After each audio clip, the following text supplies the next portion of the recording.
Welcome to Mom and Mind, a podcast about maternal mental health from conception to pregnancy and postpartum. Real stories from moms and family members who have made it from struggling to wellness, and interviews with experts and advocates who work for moms and families to get the help they need. We discuss very real struggles that can sometimes be hard to hear, but these are stories that need to be told so that moms and families can know that healing is possible. This podcast is meant to offer information and awareness and is not a replacement for treatment by a professional.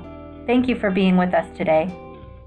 Hi, and welcome to Mom and Mind. I'm your host, Dr. Kat. In this episode, we'll be talking with Bethany Warren, and she'll be helping us understand postpartum OCD, what it looks like, how you might notice it, and some things to consider in your own path to healing. Bethany has a passion for women's reproductive health issues and has worked in this field for over 18 years. She specializes in perinatal mood and anxiety disorders, working with individuals and couples struggling with pregnancy loss, infertility, or facing adoption or surrogacy. She is passionate about coaching and guiding parents through their adjustment to their new roles and helping couples develop solid identities as parents. She assists women recovering from birth trauma and families who have children with medical and or other health-related issues. Bethany is also active in her community, serving on the Postpartum Health Alliance board, and volunteers for other community organizations promoting and supporting women's health and mental illness. Thank you so much for being with us, Bethany. I'm excited to hear more about the work that you do. Thanks, Kat. I'm so glad to be here, and I'm so glad to be talking about this important topic. Yeah, and I'd love to get more understanding of postpartum OCD and hopefully help the moms who are listening to see if they're going to help them understand what it is and how they can get help. But I would also first like to find out a little bit more about what you do in your work and also your work with Postpartum Health Alliance. Yeah, I'm happy to. So I'm in private practice. I'm in a group practice with other therapists and psychiatrists. And as you mentioned, I specialize in maternal mental health. So I see women who have perinatal mood and anxiety disorders, what we call PMADs, women who are struggling with infertility, pregnancy loss, all sorts of issues related to conception and pregnancy. And then I serve on the board of the Postpartum Health Alliance, which is here in San Diego, and it's a nonprofit organization dedicated to raising awareness about PMADs and as well as providing support and treatment referrals for the women and families who are affected. So, for example, our website has a list of providers such as myself who specialize in this area because it's so important that if a woman or man is going through perinatal mood and anxiety disorder, that they see someone who knows how to treat it. It really is a specialty. Absolutely, it is. And I'm coming to find out that, outside of our world of specialists, that a lot of people don't really know that it is a specialty or that it requires or is best served under a specialty type of therapy.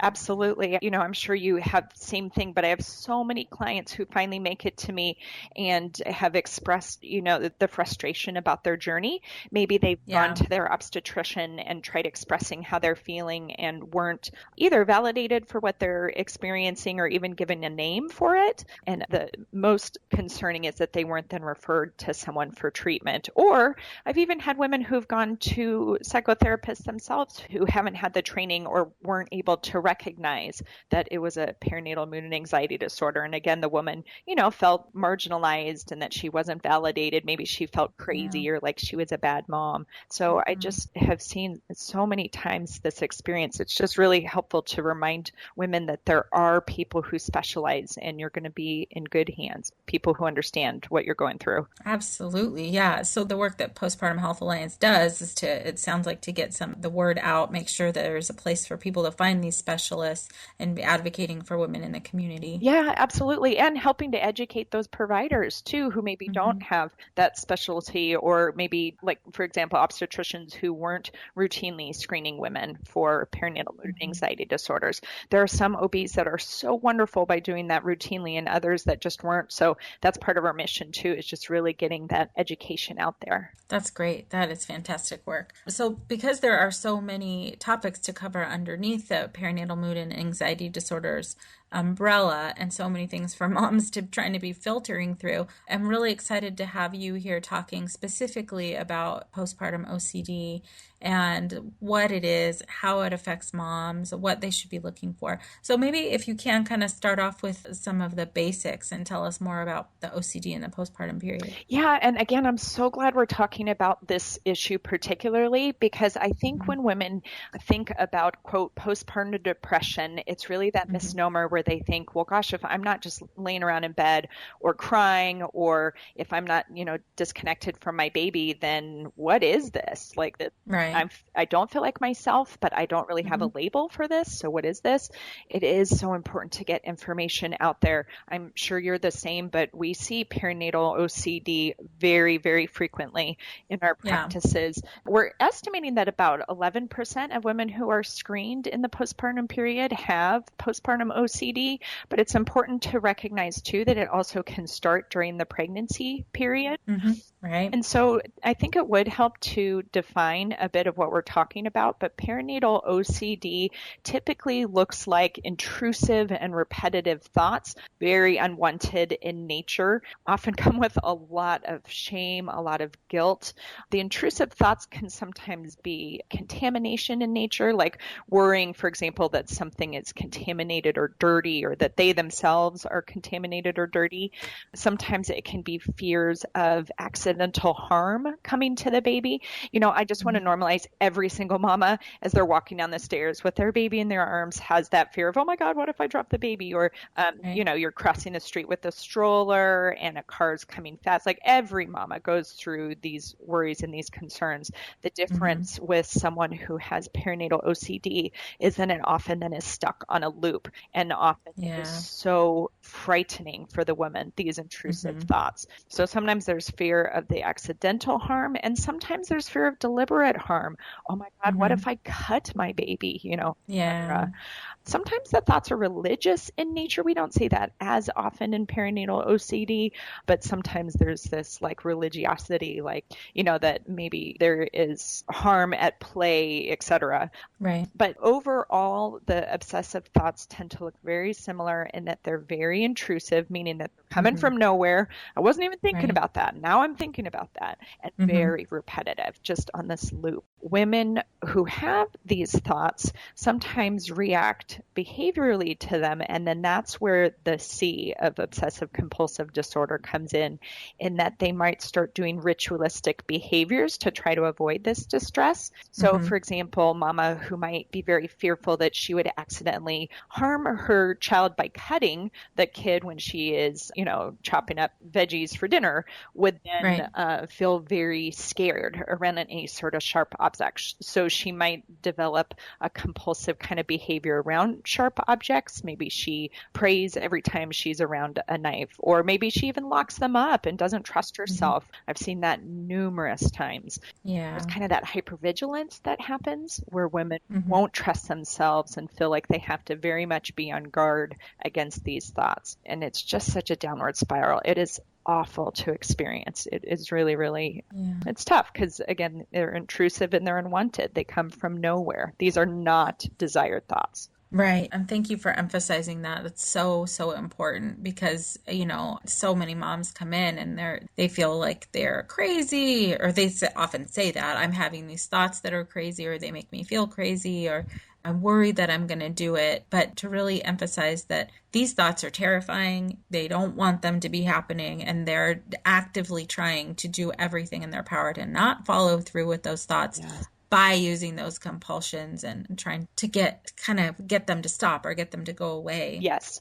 And that's just it, Kat, is when you are experiencing these thoughts and you've never had that before, it's really natural to think, oh my gosh, that means I'm capable of this. So let's use the example again of accidentally cutting the baby. Then, one starts believing, oh my God, does that mean I'm capable of doing this, and not trusting oneself? And so you're right. That is the biggest thing that I always say to clients, and that this message has to be so clear, is that the thoughts do not equal action. The intrusive thoughts do not equal intention. In fact, it's helpful to point out to the woman how distressed she is by the thoughts. It's not like you're indulging the thoughts. It's not like you're kind of going, oh, well, that could be an option. It's the exact opposite. They bring so much distress. These are not wanted. Right. Yeah, so I think what's hard for a lot of moms who have these thoughts is that they are so scary for them that they don't want to talk about Yeah.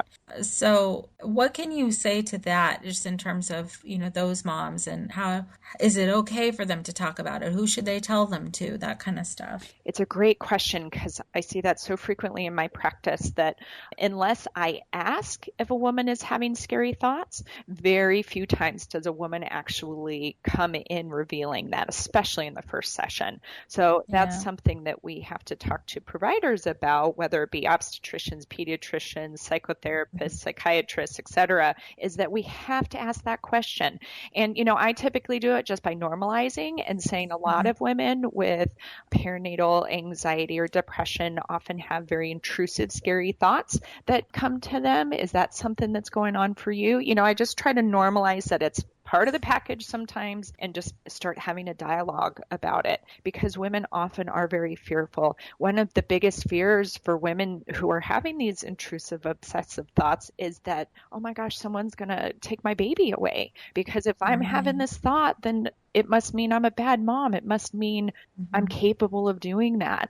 And that's something to just reassure every woman who's listening, who's going through this, or if you know someone who is, absolutely not. We do not call Child Protective Services on women who have perinatal OCD. These are what we call ego dystonic thoughts, which means that they are not wanted. They are incredibly unwanted, and women are often very horrified by these thoughts. Right. For people who have been trained, we know the difference. We know that these intrusive thoughts do not equal action and that you can feel better, you can get help. But there are certainly people in their lives where the person's not a trained specialist, or it might be a family member or somebody who would be reactive, having to navigate who can I tell this to, who can I not. That's why it's so important to go to a specialist who knows how to understand this and how to provide. That's exactly it. I love that you're saying that. And for a woman who maybe doesn't know whether their provider specializes or needs to have that dialogue, let's say with an obstetrician,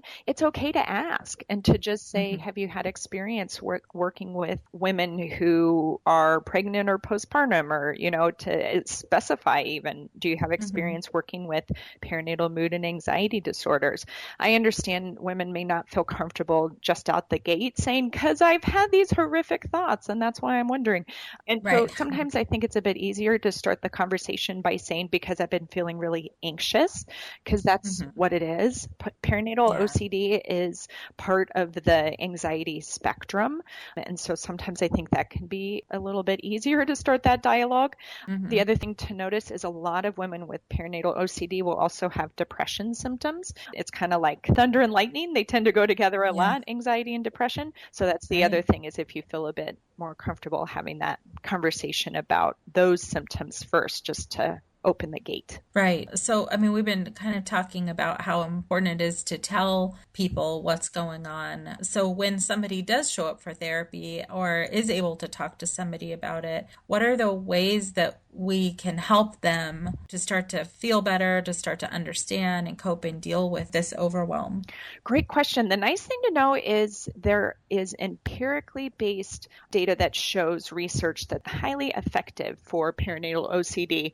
And beyond just the empirically based, I just want to normalize for every woman who's experiencing, whether it be perinatal depression, anxiety, OCD, combo of the all, I just want to reassure all of you, these are the two big T's I say to my clients. This is treatable and this is temporary. So it's Mhm. important to know that this will get better. And so you're very brave for even seeking help, because that's the first step. I Right. think it's so important that a woman first just gets educated. Again, if you think that you're capable of these thoughts, imagine how much just stress reduction comes from learning, oh, no, these thoughts are actually just part of the anxiety cluster and I'm Mhm. not responsible for them and I'm not capable. of these intrusive thoughts that are popping in my head. Right. So that's part of it. Cognitive behavioral therapy is highly effective for perinatal OCD, and as well as just teaching a woman how to do some of the relaxation exercises, breathing exercises to help as an adjunct when that distress is really coming to a peak.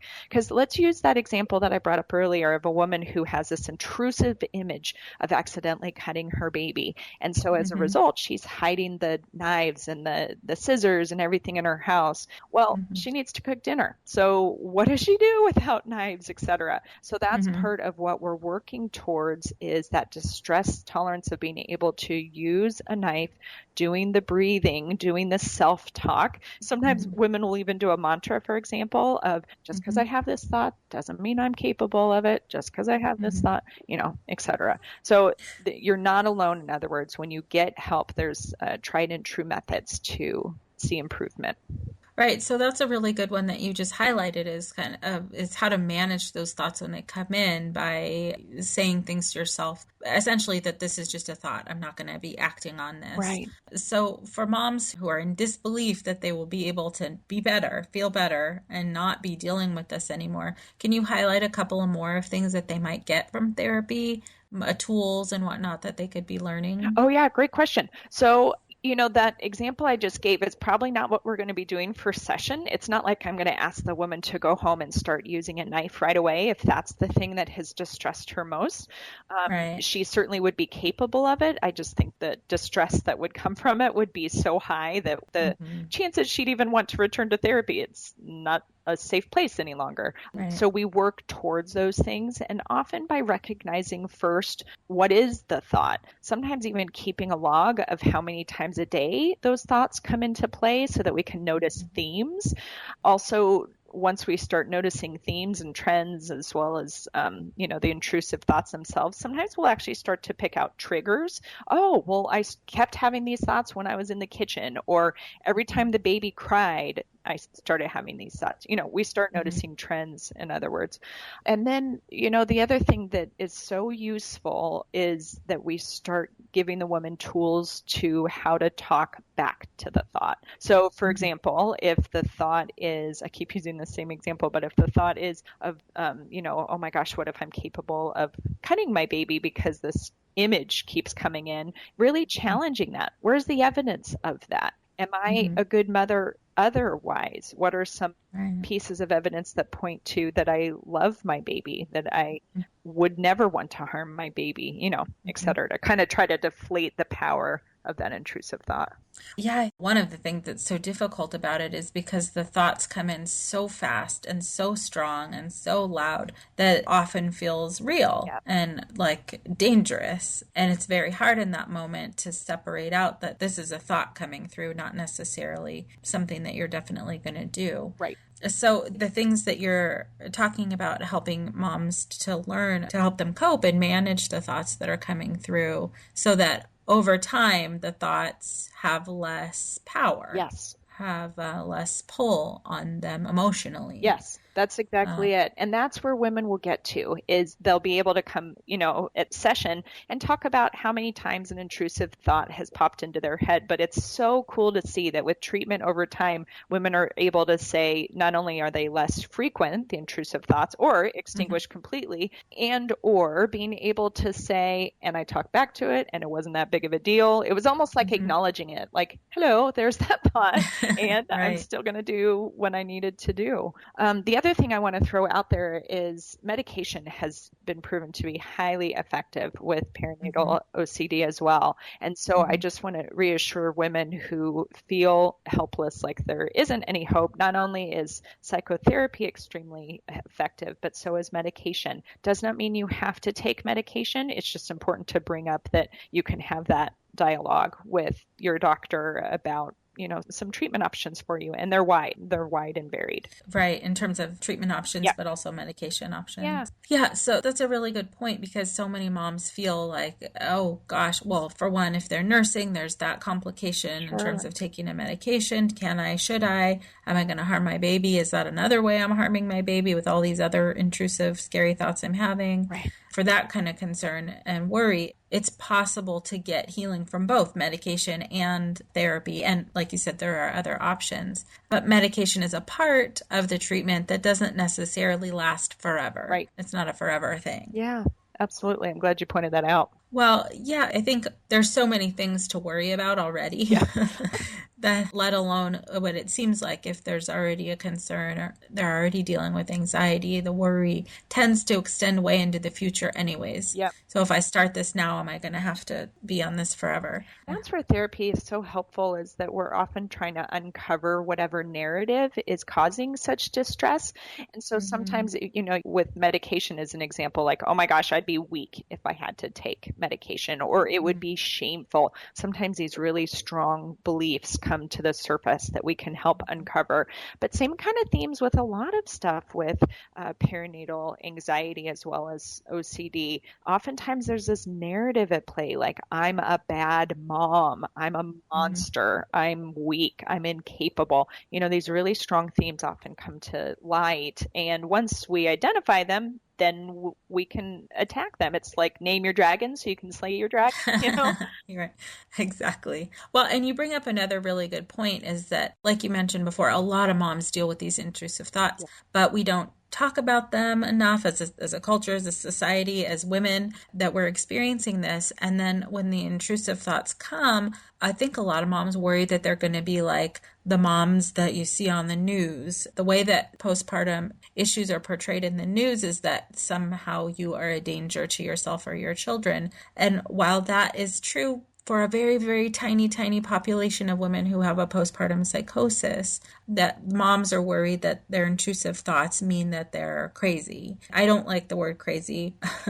Usually that's kind of like a judgmental label. The moms who are dealing with a psychotic episode are going through something very severe and are having thoughts that they're not distressed by. Yeah. And so if you can speak just briefly to the difference between the intrusive thoughts with OCD versus the thoughts with a postpartum psychosis. We'll have psychosis covered on a different episode, but just for moms to know that the difference between the two. And you're right. It would be hard for a woman who's going through this to know the difference, because on the news, we see stories like Andrea Yates, who had postpartum psychosis and actually killed her children.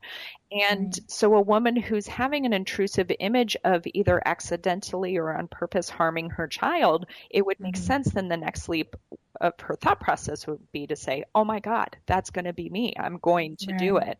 So it is so important to differentiate. Postpartum psychosis does exist. It's extremely rare. It affects about 1% of the population, and it is a true medical emergency and also treatable. But what's different about psychosis than any sort of intrusive imagery that comes with perinatal OCD is exactly what you just talked about. A woman who has perinatal OCD and has these intrusive thoughts, these intrusive images that pop into her head, she doesn't want to do them. They cause her extreme anxiety, extreme distress. Oftentimes women will be having a panic attack, a literal panic attacks as they're having these thoughts because it's so distressing to them. There's such amount of shame that is tied into this. Again, this shame of, oh my God, I must be a horrible mom if that's what I just pictured. The avoidance aspect of trying to avoid any sort of potential trigger that would make these thoughts worse. All of those things we do not see with postpartum psychosis. Someone who has psychosis actually believes their thoughts to be true, actually believes their delusions, actually believes their hallucinations. Very, very different than perinatal OCD. What feels similar for women is, oh my God, this thought is horrifying. Does that mean I'm capable? And I know I sound like a broken record, but I just really want women to come away today with that knowledge that the image does not cause action. Image does not equal intention. Right. That's so, so important. And I think because it's so scary to have the thought, and because we're not sure if that means we're losing it or we're having this very, very rare illness, it makes it even harder to talk about. But this differentiation that you're identifying and emphasizing is so, so, so important. And I'm glad you're emphasizing it and repeating it, that the thought doesn't equal action, that you're not going to do these things that pop into your mind. Right. If you're already doing everything in your power to not do it, Yep. Hiding knives and checking stoves and, Right. Walking, setting your baby down if you feel like you're going to hurt them. Yes. All of those things mean that you're coping. It might not, and that you're trying to get through it. Your coping strategies may be also adding stress. So that's why going to see a therapist and getting new coping strategies to deal with the thoughts is so important. That's exactly it. And we often see women who are experiencing perinatal OCD are handing their babies off to others quite frequently, or are so anxious to be by themselves that they're asking for loved ones to just come be with them at all times. Because again, this belief of, if I'm having this thought, must mean I'm capable. If before you have the knowledge to know that isn't accurate, then of course you would want people around. Of course you would want, someone else to be taking care of your baby. So again, it's important not only to get help if you're experiencing this, because this is temporary, it is treatable, but also for loved ones to be educated about it as well. So, once it can be brought to the light, how much more refreshing it will be. Now we're all on the same page. Now we know that this is a diagnosis, this is a mental health issue, and it's going to be treated. This isn't the woman's fault. This is not mom's fault. Yes, right. Oh, I'm so glad you said that. That's so important because, like you mentioned before, the guilt and the shame of all of the thoughts. No one chooses this. No. Oh my. It's not her fault. Yeah.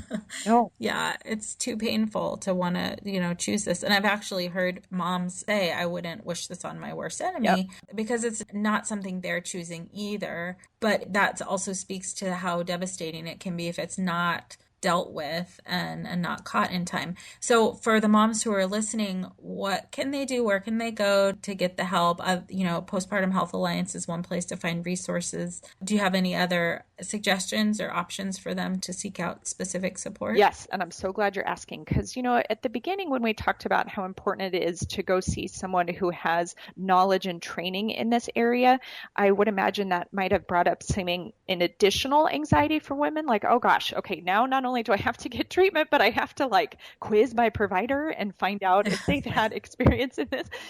This shouldn't be an additional hurdle. Let's give you credit that even just going for treatment is very, very important and also takes courage. So let's try to make it as easy as possible on you.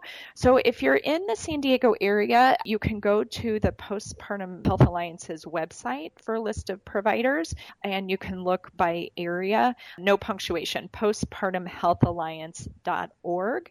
If you're not in San Diego, the Postpartum Support International website has the exact same function and is really beneficial. You can find a provider in your area, and that's postpartum.net. And same thing, that they're able to link you with providers in your area that have that training and that expertise. So whether you're seeking therapy, medication, both, these are some good resources for you to get started. Fantastic.